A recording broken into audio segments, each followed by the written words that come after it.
They the big dogs. They the top dogs. And we got to go through them in order to be the top dogs. Welcome into Teal the Show. You know, you have to beat the big dogs in order to be the top dog. You heard it from Art and Key to open up the show. We're here at the Jaguars team hotel. I'm with 1010XL's Frank Frangie. Frank, this is a big game against a monumental opponent. The Jaguars are going to have their hands full. Yeah, but I can tell I've been around the team all day. They are going to have their hands full. It's a big game. It's a gigantic game. You're playing not only the best team in the league this year, I think, but this is a team for the ages. I think Patrick Mahomes has kind of hit a stride, and Andy Reid's done this now for 24 years as a head coach in the league. So this team has been good for a long time. But I think it's a confident team, Jamal. I think it's a confident Jaguars team. I think it's going to be a fun game to watch tomorrow. You know, it's funny you mentioned confident because this team's confidence has to be through the roof. I mean, we all saw what happened just a week ago against the Chargers. It's tough not to be confident after you come back from a 27-0 deficit and find a way to win the game. That confidence has been radiating through the locker room all week and maybe be the thing that tries to help this team get off to a faster start this week. We've learned a lot. We've grown a lot. We're in the playoffs. We're in the divisional round. Like it's time to put all that learning, all those lessons, and put them down and go make everything count. So definitely we're a better team. But shoot, we got to be even a greater team this Saturday. We've always been confident, but when you get wins like that and in those type of moments, you just get happy. You get happy and you get excited for what's to come next. So we definitely are. We're just happy that things that we said about ourselves are starting to come to fruition in terms of just like, we are who we think we are. So, we're glad about that. And yeah, going against a team like this, it's like the right time. We earned the position that we're in, and we're here now. And there's 4 teams remaining in the AFC, 14. I mean, and we're one of them, so it is a beautiful time to be a Jag. And we look to continue it moving forward. Now, one thing that has changed since the last time these two teams met is just about everything for the Jaguars. It feels like forever ago that these two teams played, and that Jaguars team lost by 10 points. They had 3 turnovers. A lot of things went their way, but the outcome of the game didn't. But it just isn't the same team this time. It's a different team for sure. We all know that. They've won 6 games in a row, 7 out of 8. They're playing very well. But I also think they needed that game, Jamal. They needed to come up here, get the feel of playing against Patrick Mahomes and Andy Reid in this stadium. The fact that they did that will help them so much. Doesn't mean they're going to win the game, but nothing will be unfamiliar to them. That's what really helps them. It's a different team, but the same guys. And the same guys have been up here. I think it helps immeasurably that they've been here. Yeah, it definitely helps that they've been in the experience. The outcome isn't one that they want to remember, but they're hoping that the growth since that first matchup will help them on Saturday in the game. I mean, Week 10 seems so long ago. I mean, I guess it was 10 weeks ago. So I think just, speaking of the team, I think we're in a really good spot. We have a lot of confidence, played a lot of football since then. We've won a lot of games since then. I think we've played much better in this stretch than we did earlier in the season. So I think there's been a lot of things. Same for the Chiefs, though. They've had a lot of games since then, and it's just about execution. And I think that's the biggest thing it comes down to, and especially in the playoffs, is they might have a few wrinkles, but their scheme is their scheme, and it's about who's going to execute better, especially when you've already played the team once. So that's 2 weeks in a row where we're playing a team that we've already played in the season. So. Well, it changed a lot. We were winning games, playing with a lot more confidence, and we're a better team. How much has this team changed since that first go-around with the Chiefs?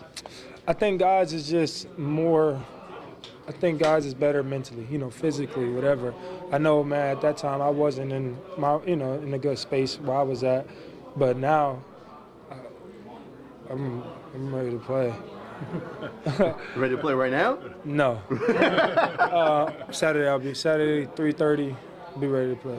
The environment at Arrowhead Stadium is definitely going to be electric. I mean, it's playoff football. Arrowhead's always an incredible place to play. Frank, TIAA Bank Field has been rocking the past couple of weeks. You've been there. You've heard how loud it is. Trevor Lawrence made some statements this week saying that Arrowhead's one of the best places to play in the league, but that he doesn't think it'll be much louder than Jacksonville's been the past couple of weeks. Obviously, the environment and the atmosphere we're going to play in is one of, if not the best in the NFL. I mean, I can't imagine it'll be much louder than our fans were here on Saturday, honestly, but that was when we were on defense, not offense. So we played there earlier in the year, but this is a little bit different. It's a playoff game, divisional round, so the stakes are higher, so I expect them to be even crazier, more packed stadium. But, I mean, at the end of the day, you gotta go play, and you got to make sure you communicate. That's the one thing. We got to get in and out of the huddle we got to get to the line of scrimmage so we have time to communicate, because everything naturally takes a little longer when it's loud. Some Chiefs fans have kind of clipped just the part that they felt like was almost their bulletin board material, and it's been making the rounds this week. Everybody's looking for motivation. You're always looking for motivation.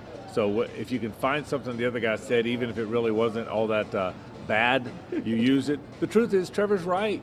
That place last week and the last 2 weeks was rocking.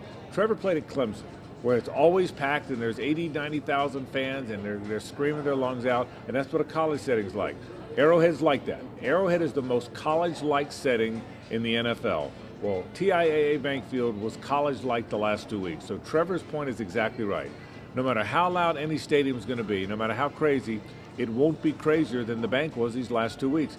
But mind you, it will be crazy. There's no question about it. This is going to be a crazy setting without question.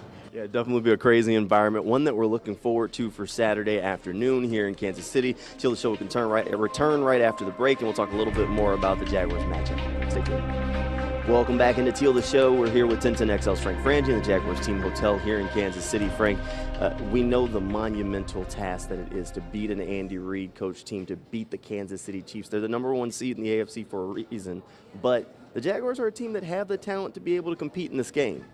They do. 2 or 3 things have to happen. Number one, you can't turn the ball over. You can't give them extra possessions. Your best chance to win a game like this is you have to have extra possessions. So number one, whether you go for it on fourth when you ordinarily wouldn't, to steal a possession here or there, I think that's important. So you can't turn the ball over. Negative turnover margin, you're going to get beat badly.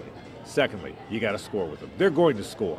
The Chiefs are going to score. I don't care who they play. They're at a point now, they're going to be in the 20s or the 30s. I think it's going to take 30 points to win the game either way, so I think you're going to have to score. Don't turn it over. You got to take care of the ball, and you've got to score with them. You can move the ball to the Chiefs now. The defense, you got to block Chris Jones. He may be the best interior defensive lineman in the league. You got to block him, but you can score on them, but you're going to have to score to win this game. Yeah, they're going to have to put some points up. The pressure is going to be on Trevor Lawrence and that offense to score touchdowns and not kick field goals to make sure that they can keep pace with this high-powered Chiefs offense. Doug Peterson has never beaten his mentor, Andy Reid. He's 0-2 against him. But the good news is Trevor Lawrence never lost on a Saturday, and I actually went and looked up the stat. Doug Peterson has coached 3 NFL games on a Saturday. He's never lost on a Saturday either. So maybe a little bit of momentum, good luck on their side. I think Saturdays are fun. I think stats are fun. Here's the bottom line. Andy Reid's really good. So is Patrick Mahomes. But so is Doug Peterson, and so is Trevor Lawrence. I think what you're seeing here, and I really believe this, you're seeing the first of what might be many of these games. I think you're going to see Patrick Mahomes is only 27. Trevor's 23. These quarterbacks play until their mid-30s or 40s or 45 if you're Tom Brady, right?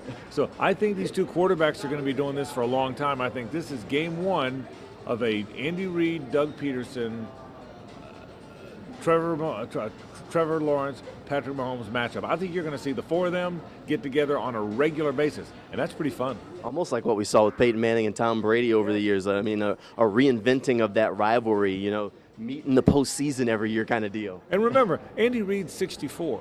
That's not old because I'm 64, and that's not old. So I'm telling you, it's not old. So he's going to do this another. Andy Reid's not going anywhere. Patrick Mahomes not going anywhere. Doug Peterson and Trevor Lawrence just got here. I'm telling you, I think your comparison's a good one. Belichick and Brady, Dungy and Manning.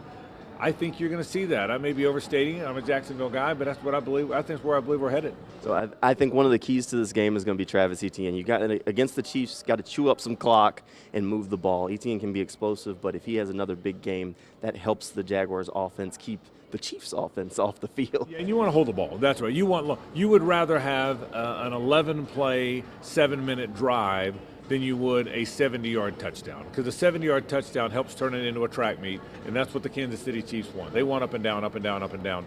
The Jaguars would like to hold the ball. So, yeah, I think Travis Etienne is quietly one of the most important players in the football game, because if he's making yards, then you're going to hold the ball for a while, and I think that's very important in this game.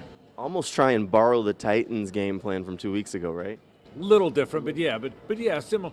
Whenever you're playing a team that goes up and down the field a lot, the longer you keep them from having it. Now, I don't think it'll be quite like the Titans, but you're going to have to run the ball sometimes. All right, this is a big game. I've had a pretty good feeling about this game, so I'm going to go ahead and just lead off with I think the Jaguars are going to win it. Frank, where are you leaning on this one? It's time for us to go ahead and pick the game. I'm picking Jags. I don't know what you're going to do yet. I haven't run this by you, so we'll see if we can agree on this one or not. Well, I'm beyond the jinx thing, okay? I did my part on the jinx thing. I can't pick the Jags in this game. I want them to win the game. I'm rooting like crazy for them. I think there's something spectacular about this Chiefs team. They're an 8-9 point favorite for a reason. I think it's going to be a heck of a game. I think if the Jags can get it to the fourth quarter and make the Chiefs nervous, I think that's their best chance to win the game. But it's hard for me to pick the Jags against what I think is almost a generational Chiefs thing. So I like the Chiefs team. I like the Chiefs. I like the Chiefs in a good game, in a fourth quarter game. But I think it's going to be tough for the Jags in this game. It's definitely a tough matchup. We know that Chiefs are the juggernaut of the AFC right now, but it's like Doug Peterson said coming off the field, and they said back in 1996, Jacksonville, do you believe in miracles? And maybe we could see a miracle on Saturday. Frank, thanks for being here. Thank you at home for tuning in. That'll do it for Teal the Show. Good night, and go Jags.